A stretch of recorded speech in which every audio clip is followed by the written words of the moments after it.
Late October 2012, Logan County, West Virginia. Rain sliding down the ridges all night. We were Guard Bravo team on flood watch near Chief Logan. Quiet roads. Dead air. Then came the call, people acting wrong out by an old mine road off Route 10. We figured it was drunks or a bad lab. What we found didn't move like drunks and didn't feel pain. You want to know what happened that night? Stay put. Listen closely. It's not a story you forget. So before we continue, please make sure to like and subscribe to support the channel and comment down below where you're watching from. Thanks. I have told this story only a few times, usually by a fire, usually after too much beer. I keep it simple. I was a corporal then, Danner, medic, West Virginia Guard, Bravo Team, 1st Battalion, late October 2012. Rain slid across the ridges like a steady hand, cold, mean, the kind of rain that worms under your blouse and sits there. We were on overnight fire watch at the outpost near Chief Logan State Park. Flood barriers on the Guyandotte needed eyes. Folks were nervous about the river. We ran sandbags and checked the pumps. Nothing fancy, routine and dull. The kind of duty where you brew black coffee in a stained pot and stare at the same floodlight bugs for hours. Roster was small. Staff Sergeant Reeves, our team lead, calm voice, good eyes, KPO. Hale, motor pool kind of guy, but solid on a rifle, CCC. Lawson, quiet, kept his kit squared away, PVT. Gentry, new and loud, always trying to prove he belonged, PVT. Morales, from downstate, always humming under his breath. Then me, the medic with a junk bag and a bad knee that liked to click in the cold. We took turns outside, watched the water slap the barriers, listened to the trucks idle. The rain moved across the ridges, steady as breathing. Radios popped every now and then with county weather bulletins. Around early morning, when your body is empty from lack of sleep and too much coffee, county dispatch cut in. The voice sounded thin. She said the Logan Sheriff's Department needed guard support on a call. Violent civilian behavior near an abandoned mine access road off Route 10. She said it twice. Violent behavior. Then the line went fuzzy. Reeves looked at me. I shrugged. Could be a domestic gone sideways. Could be a meth shack. We had seen both. He gathered us in the motor shed. He laid it out simple. We would roll in 2 Humvees, link with the sheriff's substation, figure out what needed doing. He told me to pack extra gloves and airway adjuncts in case of fentanyl or whatever. He told Gentry to shut up and check the spare batteries. He told Hale to keep the convoy slow because the roads were slick as snot. We kept the talk light. Jokes about zombies and hollers. That kind of stupid. Tired voices, steam from coffee cups. It felt like nothing. We rolled before dawn. 2 trucks, wipers, beating time. Headlights cut fog and rain. The roads were slick mud and leaf slime. Every turn felt like the mountain wanted to tilt us off the side. Reeves sat shotgun in the lead truck with the radio. I sat behind him, knee aching. Morales drove careful. Hale led in the other rig. We passed trailers with blue tarps stretched tight, smoke leaking from stovepipes. Dogs barked and then backed off. We stopped at an old gas station with a sagging awning and a Coke machine that looked older than me. Needed more caffeine and a read on the area. The clerk had a white face and hands that shook when he took our money. He stared at our uniforms like he had not seen a guard patch in years. Reeves asked about the road to the mine. The clerk glanced at the hills like they could hear him. He said folks down in the holler had been biting each other. He said it like he wanted to swallow the words back into his mouth. Gentry laughed. Said, sure, coal country vampires. I didn't laugh. The clerk's eyes were not making jokes. He said the biting started the night before. He said 2 cruisers went out and never came back. Reeves told him to lock the doors and keep the lights low. He thanked the man and passed him a few extra dollars for gas we did not pump. The clerk looked like he wanted us to stay. We did not. By dawn's gray smear, we reached the sheriff's substation. Power flickered like a dying firefly. Phones were dead. 1 cruiser with a door open sat half in the ditch. Shotgun missing from the rack. No deputies inside. Desks scattered. Coffee on the carpet. You could smell old cigarettes and wet wool. Reeves called out twice. Nothing answered. He wrote the first entry in his field log on a soggy notebook pulled from his chest pocket. Civil unrest. Unknown chemical exposure possible. He said it out loud as he wrote. He always did that. Said he remembered better that way. We did not know yet that the woods around us were already poisoned with something older than any of us. We searched the substation fast. No bodies. No radio room tech. Just a county map on the wall with pins on old mine entrances and flood lines. In the corner, someone had dumped a box of hand-me-down gas masks. World War II vintage. Cracked rubber. Nothing you would trust. I checked the med cabinet. Empty but for tape and iodine. Reeves stood at the map with me because he trusted my eye for terrain and casualties. I wish I had given him different advice. I wish a lot of things. Rain picked up and hammered the roof. Our radios hissed. Reeves tried to raise the county again. Static. He kept his voice even. He always did. Bravo team moving to investigate abandoned mine road off Route 10, he said.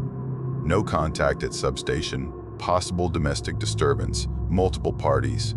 He let go of the mic. The static sounded like someone breathing close to the speaker. I turned the volume down. It did not help. We loaded back up. The road to the mine cut off the highway and went mean and narrow. The fog slid low between trees. I could taste metal in the air already, though I did not say it. I did not want to spook the new guys. Reeves kept his eyes on the mud ruts. Slow, he said. Morales nodded and crawled the truck forward.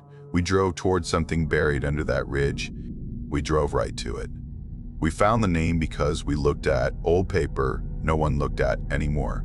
The substation had a metal filing cabinet that stuck when you yanked it. Inside were county maps done before I was born. Reeves ran his finger along the contour lines, tracing old shafts and access roads. The map had a hand stamp from 1945 and a line in faint blue pencil, Blue Ash Disposal Site. Sealed. No public entry. Someone had written Army in the margin with a dull pencil. That was not sheriff handwriting. That was a warning. Reeves and I checked the index. Blue Ash sat under a ridge beyond the park boundary. The clerk at the gas station had mentioned trucks in the night years back. The kind that do not stop for coffee. He said they went up the ridge with tarped loads. He said people heard clanks and smelled sweet stuff that stuck in the throat. He said the trucks came in winter when snow kept folks inside. We took both trucks and pointed them uphill at midday. The air changed as soon as we left the highway. The smell came first, sweet, like copper cooked too long, and a bite like battery acid in your nostrils. My tongue tingled. Morales rolled his window up and coughed. Smells like a busted A&C unit, he said. It did not. The access road ended at a rusted gate that had been cut years ago. The sign said, "No entry, county property." The paint was flaked away. Hale eased the lead truck through the gap. The tires slipped and threw mud at the fenders. Trees leaned close and dropped water down our collars. We reached a mouth in the hillside, an old shaft. Someone had laid railroad ties across the entrance years ago.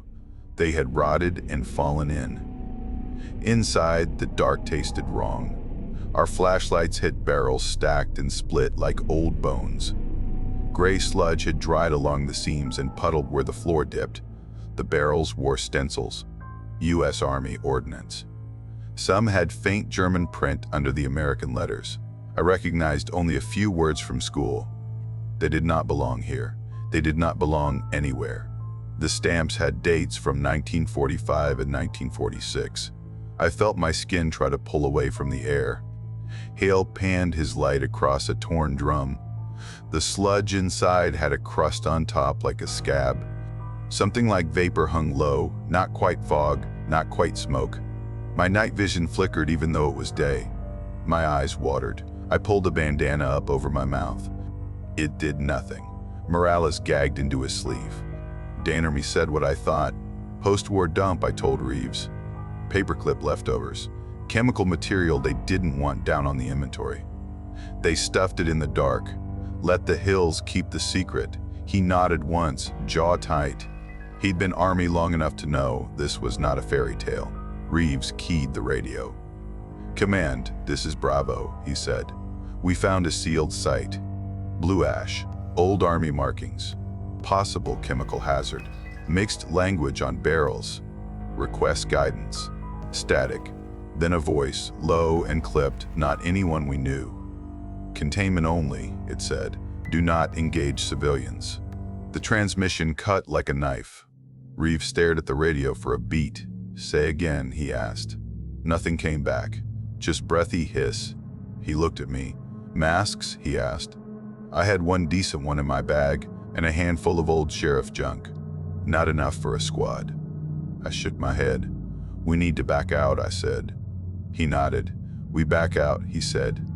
"We mark it, we push it up." Before we could even lay engineered tape, gunfire popped from the valley below. Short, panic bursts, not a firefight. A tantrum of bullets. Then silence. You could feel the silence. It had weight. Reeves swore under his breath. "Move," he said. We ran out into the rain. The world felt too bright after the shaft. Air still smelled wrong, like pennies and rot. We slid down the access road in the trucks and cut toward the sound. The woods thinned and opened into a low run of mud. We found a deputy half buried in it, like the earth was trying to swallow him back down. His shirt was torn open.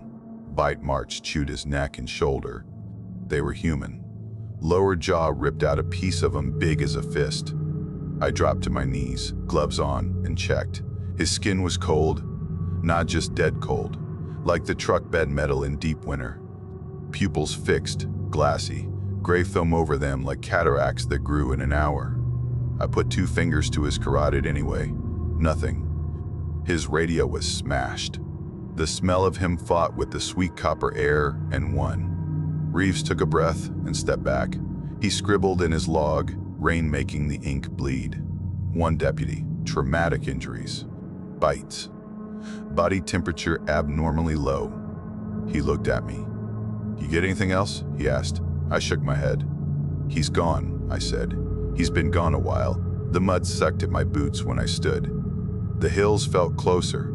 The trees felt like they were leaning in. The ridge above us kept its secrets shut.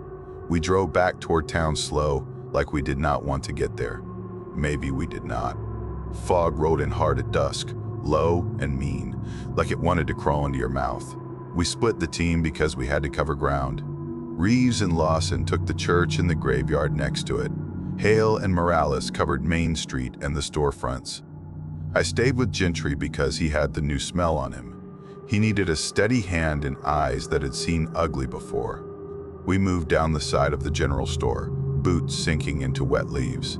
Behind the store sat an old stone well with a rotted plywood lid. The well had a ring of trash around it. Beer cans. A cracked plastic chair. Gentry raised his light. Something moved on the ground near the lip. A figure on hands and knees. Clothes soaked. Skin gray like dishwater. It made no sound. It crawled like it had forgotten how legs worked. Gentry called out. "Hey," he said. "You hurt?" The thing turned its head. The eyes were clouded. The mouth hung open like it was deciding if it needed air. It rose. Fast. Too fast. Silent. Gentry jumped and let fly a burst. The rounds hit center mass. The body fell like a sack, twitched once, then pushed itself up again like it had never learned about dying. I grabbed Gentry's plate carrier and yanked him back. "Back," I said. He froze, watching his rounds mean nothing. The thing came on. Slow feet, quick hands, mouth working. That was when the pain hit Gentry. He looked down at his forearm and swore. A deep crescent bite bled through his sleeve. Where had it come from? I saw a set of teeth still lodged in the flesh, broken off, white and ugly. I pressed a dressing in without thinking. Blood pushed around the gauze. The teeth sat there like a joke. Another shape drifted out of the fog near the diner's side door. Deputy uniform, ripped and dirty. The face was wrong. Sunken cheeks, skin pulling back from the gums. The eyes watched without focus. The mouth chewed air. I had seen dead bodies before. This was not like that. This was something else. I wanted to say the word. I did not. Reeves's voice came on the radio. Calm and sharp. Fall back to the diner, he said. Now. We moved.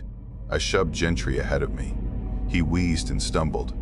The deputy's shape followed at a steady walk, not caring about the rain or the bullets still rattling around in the asphalt. We reached the diner door and shoved in. Hale and Morales were there already. Lawson and Reeves came in from the church side a breath later. We flipped tables and jammed them against the doors. The glass windows shook in their frames as the fog pressed against them like a living thing. I remember how quiet it was on the street. No dogs, no birds, just the soft slap of rain and something else you felt more than heard. Waiting. I got Gentry on the floor behind the counter, tore his sleeve and saw the wound clear, teeth stuck deep, like a child's toy carved into meat. The tissue around the bite had already turned dark. Black streaks pushed out under the skin like spilled ink. I poured iodine heavy and packed thicker gauze. He hissed and cursed and tried to be brave. Reeves crouched beside me and looked at his face. Gentry's eyes kept losing focus and coming back like he was trying to remember where his body ended. Stay with me, I said. He nodded too fast. We kept the lights low and listened. Outside, the fog moved against the windows like it had weight. Shapes flickered and vanished. Street lamps buzzed, then popped out. The radio hissed, like someone whispering just off channel. The coffee burner clicked and clicked as it cooled. No one spoke. Even Hale kept his mouth shut. We waited for the night to start its work. It did. The night dragged, long and slow. No radio contact with headquarters. Nothing but static and faint knocking coming through the comms, like someone tapping on a door far away. We set a perimeter inside the diner, tables by the doors. Booths tilted to block the windows low. Reeves assigned rotation. 2 watching, the rest down. We kept our boots on, packs close, rifles across our laps. Our breath made little clouds in the cold air when someone opened the kitchen door to check the alley. Lawson volunteered for the first watch with Morales. He sat by the front door where the neon open sign buzzed and then died. I laid down behind the counter with Gentry and tried to rest my eyes. Could not. Every sound felt like a hand on my shoulder. Every minute felt like a test. When Lawson's turn ended, he did not come tap my boot. I got up quiet and checked the door. His rifle lay near the mat. A dark smear ran from the door to the edge of the frame and then outside. No scuffle. No lot of noise. Just a line like someone had been pulled through water. Morales stared at it. He did not say anything. Hale swore without looking at me. Gentry's bite looked worse. The black lines crawled up his vein paths toward his elbow. His pulse was slow and shallow. Skin cool. Sweat on his forehead that would not go away. I drew blood back from the wound and tossed the syringe into my bag like it could hurt me there. I started a line from our little saline stash and ran it slow. Antibiotics would be a guess. Anything would be a guess. His lips moved. He asked for his mother in a voice too small for his size. I told him he was not going anywhere. I lied without blinking. Hale said he heard someone outside whispering his name in his own voice. He said it flat. Not a joke. He stared at the glass until I told him to sit away from it. I checked the prints in the mud by the side door with my light low. Bare feet, not many shoes. Toes dragging lines. Circles around the vehicles like a dog testing a chain. The patterns repeated and repeated. This was not drunk. This was not meth. This was something that had a rule to it. I did not like that. Wind picked up and slapped the power lines. Sparks jumped and died. Rain ran off the awning in sheets. The diner roof shook like a cheap box in a storm. Reeves walked from door to door, rifle low, eyes higher. He kept his voice down, but we all heard it. We hold. We do not go outside unless we move as a unit. We do not answer voices. We do not chase. He looked at me. How's he doing? I told him the truth. Bad. Gentry's breathing had a hitch now. He swallowed wrong, like his body forgot the steps. His eyes went cloudy for a second, then cleared. His fingers twitched. Reeves pushed a message on open frequency even though it felt useless. Multiple casualties. Request immediate evac, he said. We listened for a minute that dragged like a year. The reply came faint, through grit and noise. "Negative evac," the voice said. "Maintain containment." That was all. Not a word about Lawson, not a word about the sheriff, not a word about the barrel cave up the ridge. Maintain containment. I looked at Reeves. He wrote the words down in his book. He had always been the kind to keep the record even when the record hurt. Close to dawn, Gentry stopped breathing for a full count of 5 and then gasped back. His eyes opened, wide, but not seeing me. The skin at his bite had gone the color of ash. I reached to check his airway and felt the smallest movement under my palm, not muscle, something else. I pulled my hand back and held my breath. His lips cracked and bled. He whispered something I could not hear.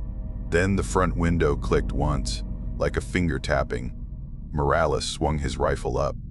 Through the fog, I saw a face pressed to the glass. Wide eyes, teeth bared. It did not blink. It made no sound. It waited. We all did.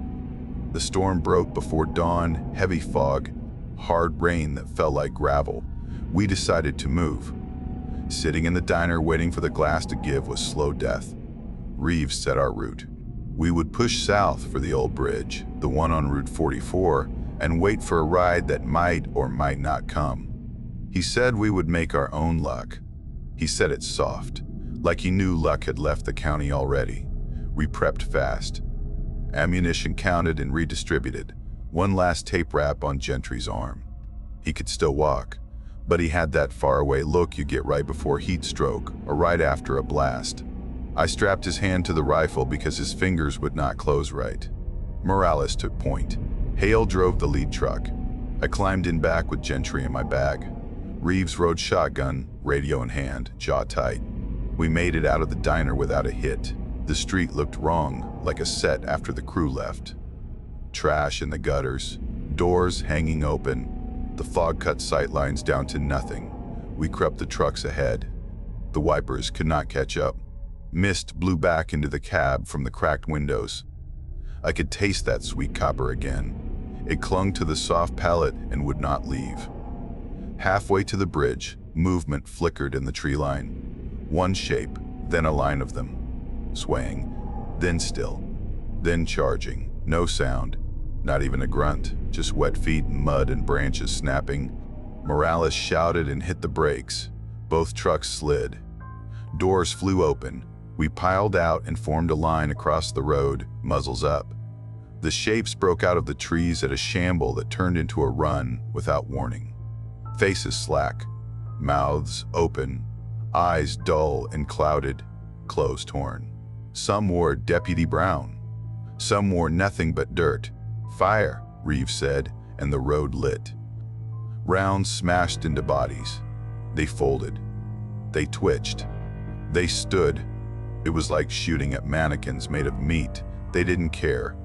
They only cared when the noise got loud, and then they came faster. Dan or me saw it, shouted it. "They are not responding to pain, only noise," I said. We tried to slow our rate and pick heads. You had to break the stem, not the fruit.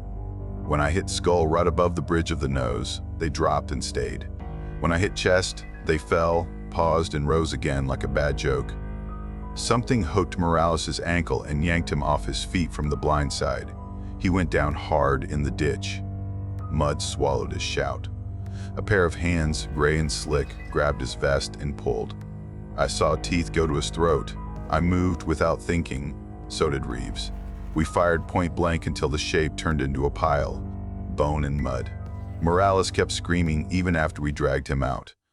The blood from his neck pumped slower than it should. I pressed both palms into the wound and felt warmth leave me. "Stay," I told him. "Stay." His eyes rolled and fixed and rolled again. I knew. He knew. We had a soaked can of diesel in the back of the second truck for space heaters. Reeves snapped at Hale. "The can," he said. Hale brought it, hands shaking for the first time since I knew him. We dragged a cluster of bodies into a pile with a tow strap, rags and coats and diesel. I lit it with a flare and stepped back. The smoke choked the air and stung the back of my throat. The shapes in the trees did not care about the fire. They watched us with those clouded eyes like we were a puzzle they intended to solve with their teeth. I leaned close to the flames and felt 1 inch of dry heat on my face. Whatever that gas was, I said to no one and to Reeves both.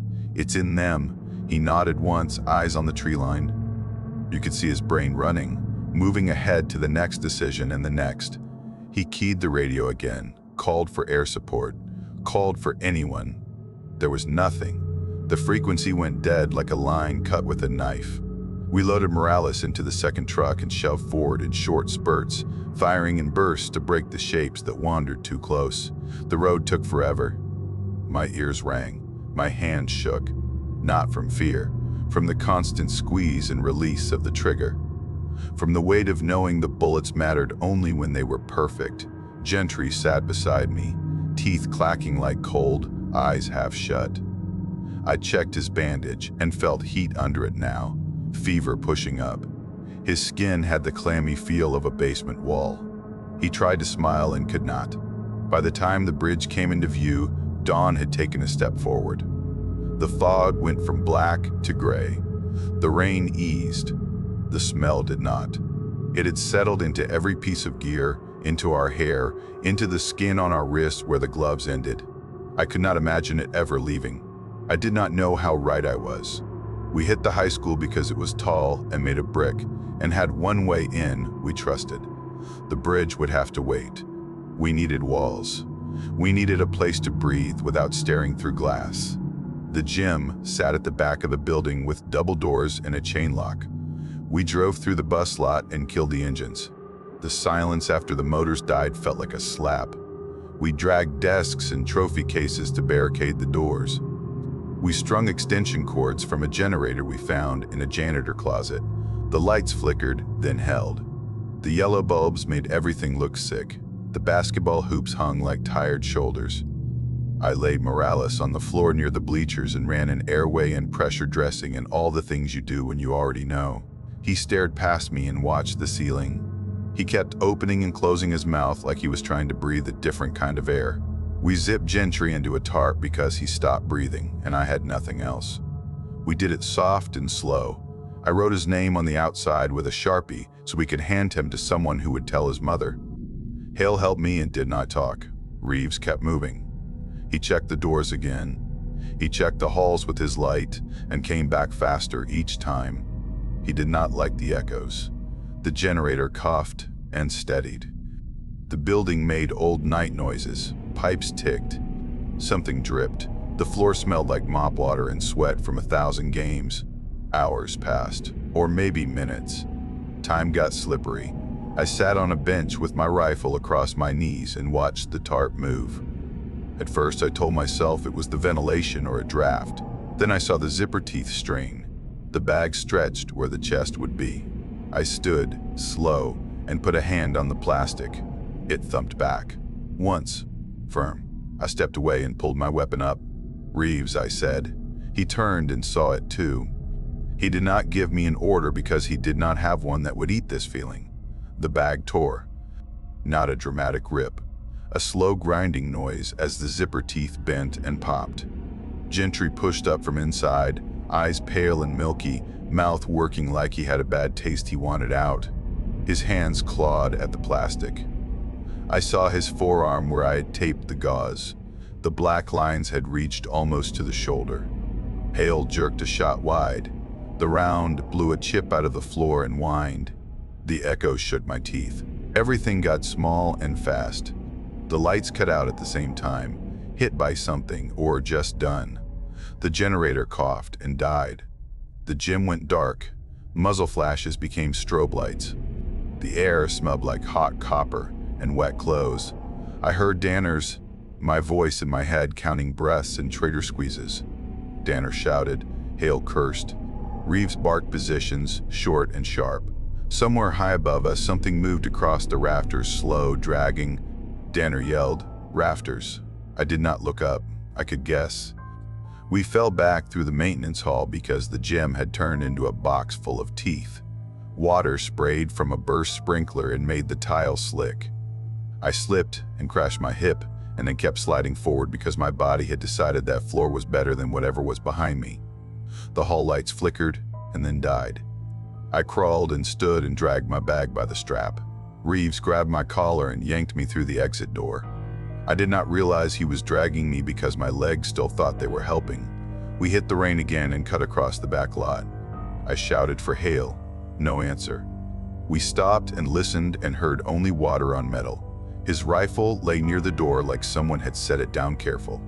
Not dropped, not tossed, placed. We did not go back in. We left one more man to the dark because the dark had taken a liking to us, and we were not going to feed it another. I want to say we had a plan after that. We did not. We had a direction. South, the bridge, the road out. Reeves had 3 magazines left. I had 2.5. My hands had started to shake in a way that did not stop when I told them to. It felt like my bones had learned the wrong song. We moved anyway. Dawn seeped into the fog like wheat tea. The light did not do us any favors. It showed how many of them there were. It showed how small we were. Reeves and I reached the broken bridge on Route 44 as the first real gray came up. The center span had been under repair for months and then stopped when the county ran out of money. A gap sat in the middle like a mouth missing teeth. We found a wrecked truck on our side and stole its sandbags from the bed. We built a little wall, low and ugly, enough to rest a rifle on without eating the barrel with mud. Dan and me shook. I kept moving.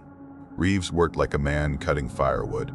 No hurry, no waste. He stacked bags, then looked at the tree line. Magazines, he said. I handed him the last of mine. He shoved one back at me. You'll need it, he said. I knew what he meant, and I hated it. The shapes came out of the fog like traffic starting on a green light. Dozens, maybe more. I quit counting because it did not help. They moved in that broken way, feet unsure, heads cocked like they were listening for us with their bones. Some wore sheriff patches. Some wore church clothes, torn and hung with wet leaves. Some had that mine dust stuck to them like makeup. All had the same clouded eyes. We waited until they were close enough to make the shots count. Reeves breathed slow. He always shot like that, methodical, steady. He did not talk. I watched his shoulders rise and fall and tried to match him. He told me without words to get back to the tree line, to put a little space between us, to give the wall to the better rifle. I shook my head. He did not argue. He lowered his cheek to the stock and started to work. He fired single and calm, one head, then the next. The rhythm of his breathing and the gun made a small, mean song. Bodies fell. Faces caved. The line stuttered and then pressed harder, like water finding a crack. When his rifle clicked dry, he dropped the mag, slapped the next, and went on like the world did not exist beyond the front sight. I watched the edges for flanking. 2 came low on the left, hands clawing the ground like dogs. I took them with 3 shots that cost me more breath than they should have. The smoke in the air hung like a wet blanket and made my eyes sting. The smell of the bridge deck was old tar and new rain. The smell of them was wet rot and that sweet copper. It made my jaw hurt. They reached the sandbags. Hands grabbed and slid. Nails tore. Reeves stood and fired down. One climbed and got a grip on his sleeve. He smashed the stock into its face and the skull folded like wet cardboard. He did not smile. He did not shout. He kept the rhythm. The last magazine felt light in his pocket. I could see it. I knew the weight of those last rounds in my own hands like I had held them all my life. Back, he said, his first order in minutes.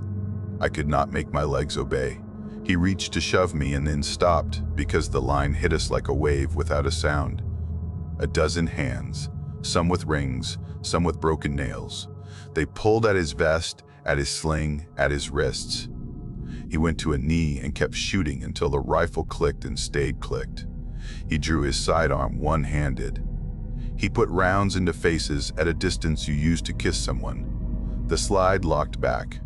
He had nothing left but his hands and his teeth and the way he always finished the job. I saw him go under, not because he fell, but because the pile rose over him. Movement and wet and the kind of noise that is not a noise but a feeling inside your chest. I heard myself make a sound I had never made. I did not know where my rifle was. My hands were empty.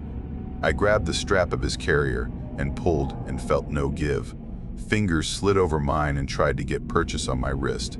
Cold, strong, dumb. The world shrank to the smell. Metal from the rifle, smoke that clung to the roof of my mouth, wet rot that wanted to live inside my lungs. I backed up because there was nothing else left. I stumbled into the tree line and fell into brush and turned and crawled because standing was for people with choices. I heard a voice. It might have been mine. It might have been his. It said my name and then said it again with a different mouth. I do not know how long I lay there. The line moved over the bags and spilled toward the gap, and some fell into it and broke with a soft crack. Some went around and some turned back to the bridge wall like they had gotten what they came for. My vision tunneled. The fog took the last colors out of the world. The bridge waited. The river below it did what rivers do. It did not care about men. The last clear picture I have is of Reeves's notebook tumbling out of his vest as a hand tore the flap. It fell into a shallow puddle near the sandbags. It lay there with the last line open, ink bleeding into the wet. I saw the words warm for a second. Then the rain made them swim. 2 weeks later they came. Suits and masks and trucks with no markings a civilian would recognize. Not guard, not state hazmat, federal, hard eyes above sealed hoods. They moved like they had practiced. They wore chemical hazard badges on their chests. They put up tents down by the highway and ran hoses up the ridge. They posted men with rifles who did not look like us. They did not ask me questions I could answer. They asked for names and map points and then told me I had not been there. They declared the South Ridge restricted due to a toxic release event. Those were the words in the briefing they gave the county manager in a trailer under a tarp. I heard them through a flap while a nurse taped an IV into my arm. Civilian reports were classified. Local witnesses were relocated or convinced to forget. Houses closest to the ridge got bought cheap and boarded up. Mailboxes disappeared like teeth falling out of a mouth. They went to blue ash with concrete and rebar. They poured a lid over the old shaft thick enough to park a plane on.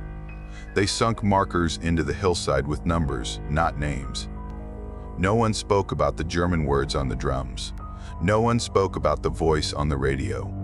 They took our radios and gave us new ones like nothing had changed. They told the press nothing. The papers wrote about a chemical fire that killed fish in a creek and made some folks sick. They did not print the pictures that would not sit still on the camera. Maybe the cameras wouldn't hold them. They did not find Reeves's body. They found his notebook near the bridge, pages stuck together with rain and mud. The last line blurred, but I knew what he'd written. I had read his hand enough times to hear it in my head. They weren't dead. That is what it said. Simple. True. Ugly. No official record of Bravo team's call remains in the state log. The incident never made the emergency reports. Our roster for that month shows flood watch and nothing else. The sheriff's substation got new paint and a coffee maker. They hung a plaque for 2 deputies lost in service. It does not say where. It does not say how. The clerk at the gas station moved away. The store sits dark more often than open. I carry a scar on my hip from where tile met bone. I have dreams where the fog presses glass and waits. I do not tell those parts by a fire. People listening for ghosts want drama. They want the kind of fear that feels good. This was not that. This was a job that stayed in the teeth. A job done in the rain by men who did not come home. Reeves, Hale, Lawson, Morales, Gentry. I keep their names straight. I say them soft sometimes when I drive that stretch of road on purpose, windows down, smelling for copper that should not be there. I do not go past the barriers. I do not need to. The ridge keeps its dead and the not dead. The concrete keeps the barrels where the hills can watch them. The river keeps flowing like it always did. And the county lives like it must. That last day on the bridge, I learned a thing I did not want. The body can be a machine that moves after the driver is gone.